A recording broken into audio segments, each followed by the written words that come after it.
Bollywood silver screen presenting Insidious the last की। कहानी की शुरुआत होती है सन 1953 से, जहां पर हमें न्यू मैक्सिको में 5 कीज नाम का एक घर दिखाया जाता है। और ये घर होता है एलिस का, जो अभी एक छोटी बच्ची है। वो इस घर में अपने माता पिता और अपने छोटे भाई के साथ रहती है। एलिस के अंदर अभी भी वो शक्तियां हैं जिससे वो आत्माओं को देख सकती है।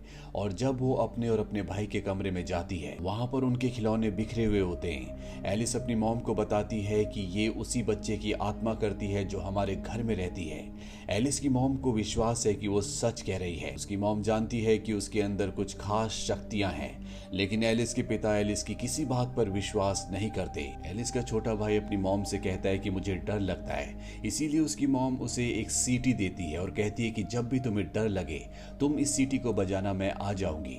अब रात को जब एलिस और उसका भाई कमरे में सो रहे होते हैं, तभी कमरे में उसी छोटे बच्चे की आत्मा आती है, जिसे देखकर एलिस का भाई डर जाता है। वो अपनी मॉम को बुलाने के लिए सीटी ढूंढता है, लेकिन सीटी उसे नहीं मिलती और अब वो डर के मारे चिल्लाना शुरू कर देता है। एलिस के पिता यहाँ पर आते हैं और एलिस से पूछते हैं, क्या तुमने फिर से आत्मा को देखा था? एलिस कहती है कि हाँ, मैंने आत्मा को देखा था। इस बात पर उसके पिता को गुस्सा आता है। उन्हें लगता है कि एलिस झूठ बोलती है।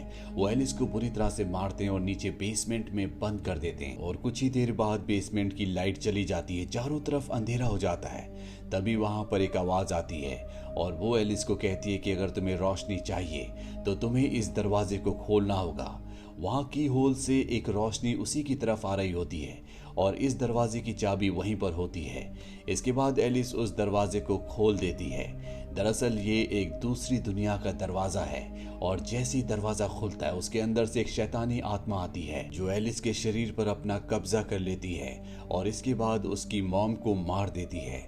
एलिस हमेशा अपनी मॉम की मौत के लिए खुद को जिम्मेदार समझती है। धीरे धीरे वक्त बीतता है और एलिस अब 16 साल की हो चुकी है। एक दिन वो अपने घर में एक लड़की को देखती है जिसकी हालत बहुत ज्यादा खराब होती है। ये बात वो अपने पिता को बताती है।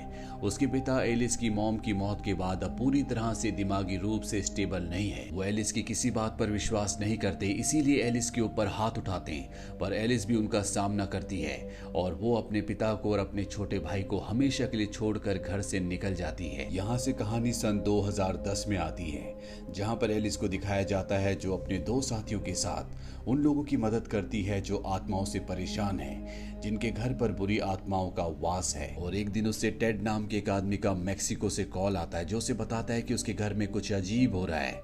एलिस अपने दोनों साथियों के साथ वहां पर पहुंच जाती है और वो देखती है कि ये वही घर है जिसमें बचपन में वो अपने माँ बाप और अपने छोटे भाई के साथ रहा करती थी, जहाँ पर उसकी मॉम की हत्या हुई थी। अब वो इस घर की इन्वेस्टिगेशन करना शुरू करती है। यहाँ पर इनके बचपन की बहुत सारी चीजें ज्यों की त्यों होती है, क्योंकि कई सालों तक इस घर में कोई भी नहीं था। यहाँ पर एलिस को सीटी भी मिल जाती है जो बचपन में एलिस की मॉम ने उसके छोटे भाई को दी थी, ताकि जब भी उसे डर लगे तो वो सीटी बजाकर अपनी मॉम को बुला ले। पर आखिरी बार उसे सीटी नहीं मिली थी और अब सीटी एलिस के पास है। वो इसकी एक फोटो खींच लेती है और तभी कोई आत्मा उस पर हमला करती है और सीटी उससे छीन लेती है। अब एलिस अगली सुबह एक कैफे में जाती है, जहाँ पर उसे 2 लड़कियां मिलती है। वो उनसे बात कर ही रही होती है कि तभी वहां पर एक आदमी आ जाता है और ये एलिस का छोटा भाई होता है। एलिस का भाई आज तक उससे नाराज होता है, क्योंकि वो उसे अकेला उसके पिता के पास छोड़कर चली गई थी, जो कि उससे बहुत ही गंदी तरह से बिहेव करते थे। इसीलिए वो अपनी बहन से बात किए बिना यहाँ से निकल जाता है। पर एलिस उसकी बेटी को सीटी की फोटो देती है जो बचपन में एलिस की मॉम ने उसके छोटे भाई को दी थी और कहती है कि ये अपने पिता को दे देना। इसके बाद वो वापस रात को अपने उसी घर में आती है जहाँ पर वो इन्वेस्टिगेशन करने के लिए आई है, जहाँ पर वो बचपन में अपने परिवार के साथ रहा करती थी। यहाँ पर अब इन्हें सीटी की आवाज आती है जो कि दीवार के पीछे से आ रही होती है, पर ये दीवार नहीं बल्कि एक दरवाजा होता है। वो अपने पिता के चाबियों के गुच्छे में से एक चाबी निकालती है और दरवाजा खोलती है, तो वहां पर उसे वही सीटी मिलती है जो रात को एक आत्मा ने उससे छीन ली थी। यहाँ पर एक लड़की भी होती है, लेकिन ये एक असली इंसान है जिसे यहाँ पर बंदी बनाकर रखा गया है। दरअसल जो आत्मा एलिस को और उसके साथियों को यहाँ तक लाई थी वो एक अच्छी आत्मा थी, इसीलिए वो इस लड़की को बचाना चाहती थी। पर इससे पहले कि ये कुछ समझ पाते, इस घर का ओनर जिसका नाम टेड है, वो यहाँ पर पहुंच जाता और इन पर गन तान देता है। दरअसल बचपन में एलिस ने जिस दरवाजे को खोला था उसके अंदर से एक शैतानी आत्मा निकली थी और उस शैतानी आत्मा का वास टेड के ऊपर होता है, इसीलिए उसने इस लड़की को बंदी बनाकर बेसमेंट में रखा था।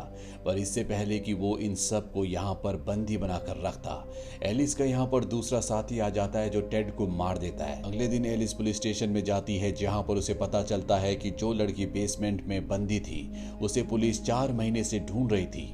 वहीं एलिस के भाई को दिखाया जाता है जो अपनी दोनों बेटियों के साथ उस घर में पहुंच जाता है जहां पर वो बचपन में रहा करता था, जहां पर हॉन्टेड चीजें होती हैं। दरअसल वो वहां पर सीटी ढूंढने के लिए आया है क्योंकि वो उसकी मॉम की एक निशानी है।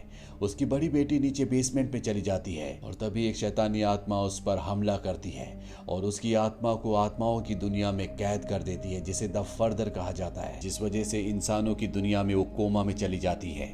अब एलिस भी यहाँ पर आ जाती है और उसे समझ में आ गया है कि अगर उसे अपने भाई की बेटी को बचाना है तो उसे कुछ ना कुछ करना होगा। वो घर की तलाशी लेती है जहाँ पर उसे बहुत सारी लड़कियों का सामान मिलता है। दरअसल आज से कई साल पहले जब एलिस ने बेसमेंट में की से एक दरवाजा खोला था तो दूसरी दुनिया की एक आत्मा जिसे की फेस कहा जाता है वो हमारी दुनिया में आ गई थी और उस आत्मा ने एलिस के पिता को अपने कब्जे में ले लिया था, जिस वजह से एलिस के पिता ने कई लड़कियों को यहाँ पर बंदी बनाया और उन्हें मार दिया। और आखिरी बार घर छोड़ने से पहले जिस लड़की को एलिस ने अपने घर पर देखा था वो कोई आत्मा नहीं थी, वो असल में एक लड़की थी जिसे उसके पिता ने घर पर कैद कर रखा था। अब यहाँ पर एलिस किसी भी कीमत पर अपने भाई की बेटी को दूसरी दुनिया से वापस लाना चाहती है।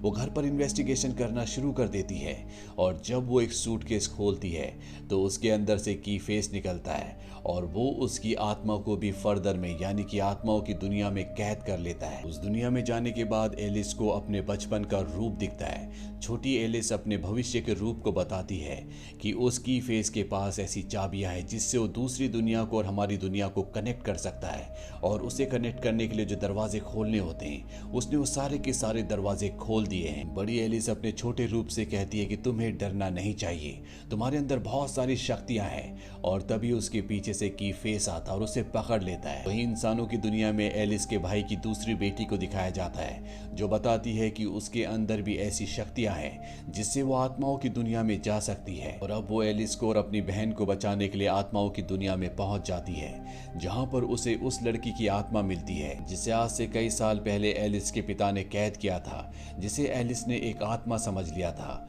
और वो एलिस के भाई की बेटी को बताती है कि तुम्हें इस दरवाजे के पीछे जाना होगा, पर मैं तुम्हारे साथ नहीं आ पाऊंगी क्योंकि वो मुझे दोबारा से कैद कर लेगा।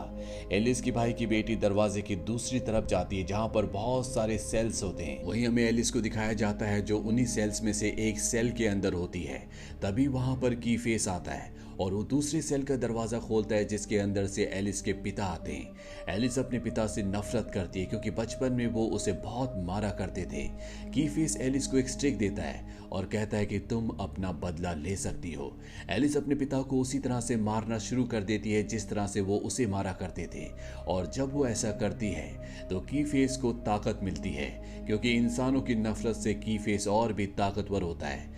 अब यहाँ पर एलिस के भाई की बेटी आ जाती है और वो एलिस को ऐसा करने से मना करती है। एलिस भी समझ जाती है कि शैतान यानी कि की फेस उसके दिमाग से खेलने की कोशिश कर रहा है, इसीलिए वो उस स्टिक को तोड़ देती है और अपनी ताकत से दरवाजा खोलकर बाहर आ जाती है। वो देखती है कि की फेस ने उसके भाई की दोनों बेटियों की आत्मा को बंदी बना रखा है। वो उसके साथ एक सौदा करती है। वो कहती है कि तुम इन दोनों को जाने दो, इनके बदले मुझे ले लो। और इसके बाद की फेस उसे मारना शुरू कर देता है। साथ ही वो एलिस के भाई की बड़ी बेटी को जिसे उसने पहले बंदी बनाया था उसे भी मार रहा होता है। लेकिन अब एलिस के पिता एलिस को बचाने के लिए उसके सामने आ जाते हैं। वो शैतान से यानी कि की फेस से लड़ते हैं, पर की फेस बहुत ताकतवर है इसीलिए वो एलिस के पिता की आत्मा को मार देता है और अब वो एलिस के गले में अपनी उंगलियां डाल देता है। साथ ही एलिस के भाई की जो बड़ी बेटी होती है असली दुनिया में उसका शरीर भी मर रहा होता है क्योंकि यहाँ पर की फेस उसकी आत्मा को मार रहा है। और तभी उसके भाई की छोटी बेटी की आत्मा उसकी तरफ उस सीटी को फेंकती है जो बचपन में उसकी माँ ने उसके छोटे भाई को दी थी। और जब एलिस सीटी बजाती है तो वहां पर उसकी मॉम आ जाती है जो उसकी फेस को यहाँ से भगा देती है। और अब ये एलिस की भाई की बड़ी बेटी की आत्मा को उस जगह तक पहुंचाना चाहते हैं जहां पर उसका शरीर है, लेकिन इन्हें रास्ता नहीं मिल रहा होता। एलिस के पास यहाँ पर चाबियां भी होती है जिससे वो एक दरवाजा खोलती है, और ये दरवाजा खुलता है जॉश के घर के एटिक में, जिसे हमने फर्स्ट पार्ट में देखा था जब उसका बेटा डेल्टन एटिक में गया था और उसने वहां पर कुछ आवाज सुनी थी और वो किसी चीज को देखकर डर गया था। दरअसल वो यही दरवाजा था, और दरवाजा खुलने की वजह से उसकी आत्मा फर्दर में यानी कि आत्माओं की दुनिया में फंस गई थी। इसके बाद एलिस एक और दरवाजा खोलती है जहां पर उसे अपने भाई की बड़ी बेटी का शरीर मिल जाता है। वो उसकी आत्मा को उसके शरीर तक पहुंचा देती है जिससे वो असल दुनिया में होश में आ जाती है। इसके बाद एलिस अपनी मॉम की आत्मा के गले लगती है, वो उनसे अलविदा लेना चाहती है। एलिस की मॉम एलिस से कहती है कि कभी भी मेरी मौत के लिए अपने आप को जिम्मेदार मत समझना, इसमें तुम्हारी कोई गलती नहीं थी। और इसके बाद वो आत्माओं की दुनिया में चली जाती है। एलिस और एलिस के भाई की छोटी बेटी भी वापस अपने शरीर में आ जाते हैं। ये सब जख्मी होते हैं, इसीलिए इन्हें हॉस्पिटल ले जाया जाता है जहां पर एलिस का भाई भी आता है। एलिस अपने भाई को उसकी मॉम की सीटी देती है जो बचपन में एलिस की मॉम ने एलिस के छोटे भाई को दी थी। अब इन दोनों के बीच में सारे गिले शिकवे पूरी तरह से खत्म हो जाते हैं। ये दोनों एक दूसरे के गले लगते हैं और अंत में दिखाया जाता है कि एलिस को एक सपना आता है जिसमें वो जॉश के घर को देखती है। जॉश का बेटा डेल्टन अपने बेड पर सोया होता है और तभी उसकी खिड़की पर उसे एक लाल चेहरा दिखता है। इससे एलिस की नींद खुल जाती है और ठीक उसी वक्त उसे जॉश की मॉम का कॉल आता है। जॉश की बचपन में एलिस ने मदद की थी और अब जॉश की मॉम एक बार फिर से एलिस को अपने घर पर बुलाना चाहती है क्योंकि उसके बेटे जॉश का जो बेटा है जिसका नाम डेल्टन है, जिसे इन सब ने एटिक में देखा था, वो कोमा में चला गया है और ये बात पहले से एलिस को पता होती है। हालांकि ये पार्ट सन 2018 में रिलीज हुआ था, लेकिन अगर ये देखा जाए तो इंसीडियस का सेकंड पार्ट है। टाइमलाइन के हिसाब से इसका फर्स्ट पार्ट सन 2015 में रिलीज हुआ था, सेकंड सन 2018 में, और जो थर्ड पार्ट है वो सन 2011 में रिलीज हुआ था जो सबसे पहली मूवी इंसीडियस की थी, और आखिरी पार्ट इसका सन 2013 में। हमने सभी मूवीज के लिंक्स नीचे डिस्क्रिप्शन में दिए हुए हैं। अगर आपने इसके बाकी पार्ट्स नहीं देखे तो आप उन पार्ट्स को भी देख सकते हैं। ये मूवी ईयर 2018 में रिलीज हुई थी। IMDb पर इसकी रेटिंग है 5.7। उम्मीद करते हैं कि ये कहानी आपको पसंद आई होगी।